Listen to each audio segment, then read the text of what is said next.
We bring you the latest updates from the Pna Newsroom.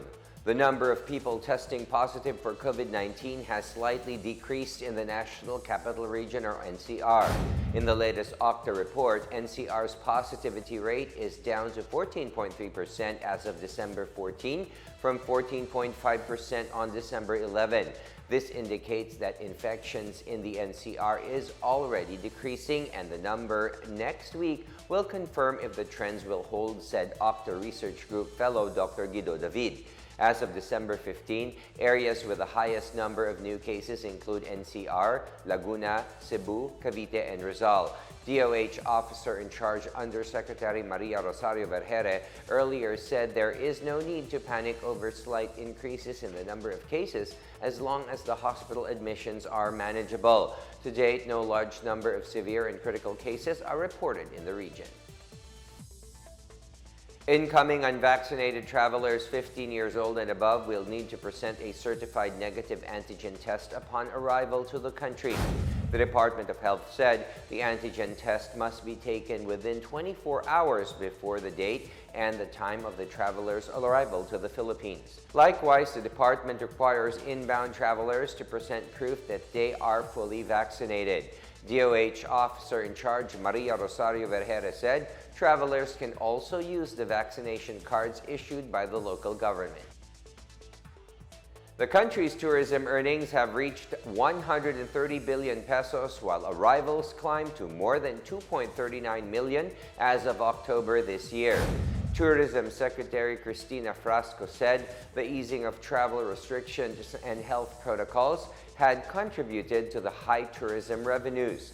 Tourists from the United States topped the list of foreign visitors, followed by South Korea, Australia, Canada, and the United Kingdom.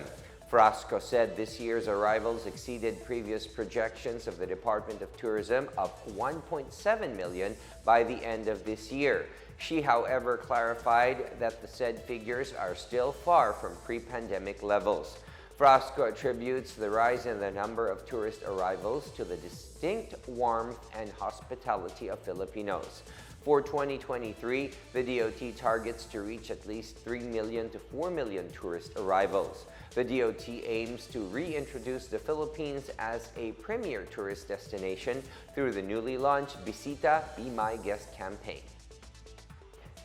And as the country starts the 9-day Simbang Gabi in celebration of Christmas Day, Manila Archbishop Jose Cardinal Advincula expressed hope that the faithful would focus on Jesus Christ as the light of the world. In a message aired at church-run Radio Veritas, Bishop Advincula reminded the public that Jesus Christ is the focus of the Christmas celebration. The bishop praised the enthusiasm of the Filipinos in attending Simbang Gabi, which shows their joy at the coming of Jesus Christ. He said the experience of light, fullness, and togetherness may be the reason Filipinos go to church despite the hardships they go through. He hoped that the faithful will have the same enthusiasm and vigor in attending regular masses, just like what they do during Simbang Gabi.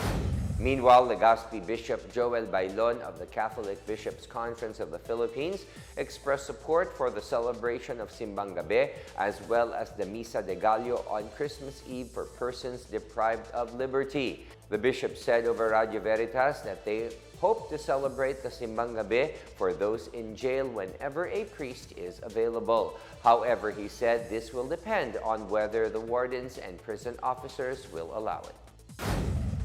And that is the latest and the biggest stories from the Pna Newsroom. For more news content, visit our webpage or head on to the Philippine News Agency's Facebook and Twitter accounts. We are also shown on the pages of the Office of the Press Secretary and on Radio Pilipinas RP1. I am William Theo. We tell stories that inspire change.